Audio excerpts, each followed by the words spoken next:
waa xuska konton sano guuradii ka soo wareegatay aas-aaska ciidanka asluubta Soomaaliyeed 22 Febraayo. Munaasabadda xuska ciidamada asluubta Soomaaliyeed oo lagu qabtay xarunta ciidamada asluubta ayaa waxaa ka soo qayb galay Ra'iisul Wasaaraha Xukuumadda Soomaaliya Mudane Xasan Cali Khayre, taliyaha ciidanka asluubta Soomaaliyeed Mahad Cabdiraxmaan Aadan, wasiiro, xildhibaano iyo mas'uuliyiin kale. Mahad Cabdiraxmaan Aadan, taliyaha ciidanka asluubta Soomaaliyeed oo munaasabadda ka hadlay, ayaa hambalyo u diray ciidamada asluubta Soomaaliyeed. wasiirka cadaaladda xukuumadda federaalka Soomaaliya Xasan Xuseen Xaaji oo munaasabadda ka hadlay ayaa ugu horreyn hambalyo u diray ciidamada asluubta Soomaaliyeed. Waxa uuna sheegay wasiirka cadaaladda in dib u haweyn ballaaran ay ku socoto ciidamada asluubta Soomaaliyeed.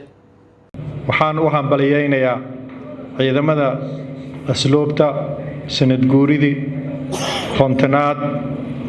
waxaan leeyahay hambalyo hambalyo hambalyo. Ra'iisul Wasaare,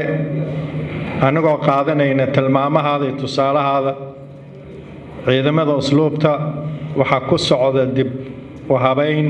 iyo dib u dhis kaas oo aad u ballaaran, ha ahaato xagga aqoonta, ha ahaato xagga ilaalinta maxaabiista, ha ahaato xagga dhismayaasha xabsiyaal waaweyn dalkeen in laga dhiso, ha ahaato in lagu tababaro anshaxa wanaag, daahfurnaan iyo shaqo wanaag. Ra'iisul Wasaaraha Xukuumadda Federaalka Soomaaliya Mudane Xasan Cali Khayre oo khudbad ka jeediyay munaasabadda ayaa ugu horreyn hambalyo u diray ciidamada asluubta Soomaaliyeed oo u dabaaldegaya sanad guuridii kontonaad ee ka soo wareegatay aas-aaskooda. waxa uuna Ra'iisul Wasaare Khayre kula dardaarmay ciidamada asluubta inay si wanaagsan ula dhaqmaan dadka maxaabiista ku jira, isagoona si qoto dheer uga hadlay taariikhda ay leeyihiin ciidamada asluubta Soomaaliyeed. dhammaan madaxda iyo taliyaasha, saraakiisha alifleyda iyo dableyda iyo qoysaska ciidanka asluubta Soomaaliyeed, waxaan idinkugu hambaleynayaa sanad guuradii kontonaad ee ka soo wareegtay aasaaska ciidanka asluubta Soomaaliyeed. waxaa sharaf ah maanta konton sano kadib weli in taariikhdeennii ay nooshahay uuna nala joogo taliyihii aasaasay ama aabbihii ciidanka asluubta Soomaaliyeed.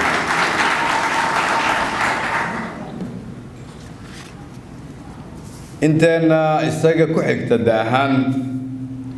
waxaan xasuusanaa iyadoo marna la yiraahdo asluubta ama la yiraahdo askargaal shiro ama la yiraahdo ciidanka anshaxa ama la yiraahdo ciidanka dhisidda akhlaaqda toosan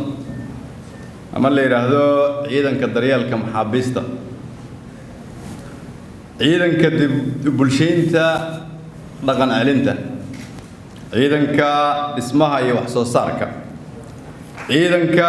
maamulidda xabsiyada dalka.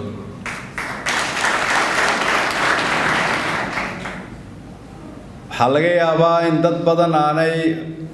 aqoon u lahayn, laakiin taariikhda ciidanka asluubta intaasna waa ay leedahay. waxaa kaloo ay leedahay waqtigii annagu aan dhallinyarada ahayn, gabdhuhu maanay ogolaan jirin in la guursado haddii aan qalabka looga soo iibin ciidanka asluubta Soomaaliyeed.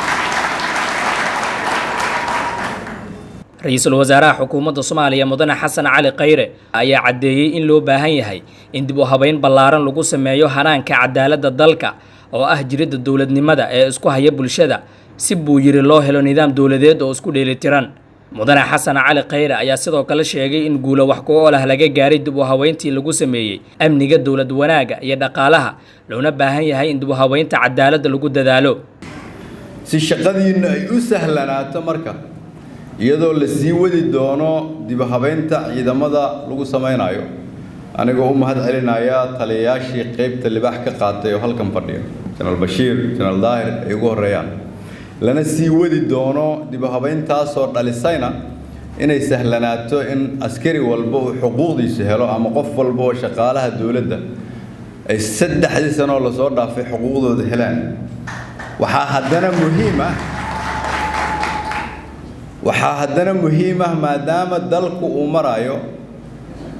meel ummadda rajadoodu ay ka soo kordhayso tii hore in cadaaladana dib u habeyn lagu sameeyo halkana ay fadhiyaan ciidamada qalabka sida maxkamadoodii iyo wasiirka cadaaladda sababtu waxay tahay haddii ciidamada iyo hay'adaha dawladda kaligood lagu sameeyo dib u habeyn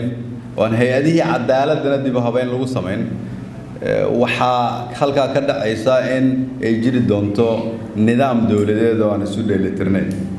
sababtu waxay tahay geed walba jiridda uu ku taagan yahay ayaa muhiim ah jiridda dawladnimaduna waa cadaaladda sida qofka bilaadanka uu hoy ugu baahan yahay uu hu ugu baahan yahay uu hunguri ugu baahan yahay uu caafimaad ugu baahan yahay ayay aasaas tahay cadaaladuna ciidankan halkan jooga shaqada ay haayaan marka ma u dhib yaraanayso haddii aan nidaamka cadaaladana shaqo weyn la gelin si laakiin cadaaladdu ay u sugnaato waa inaan isla garannaa caqabadaha cadaaladda iyo dawladnimada inteeda badan hortaagan 22 Febraayo 1970 ayaa la aasaasay ciidamada asluubta Soomaaliyeed waxaana xafladda caawa lagu qabanayaa magaalada Muqdisho. Mulid Xaaji Cabdi, magaalada Muqdisho.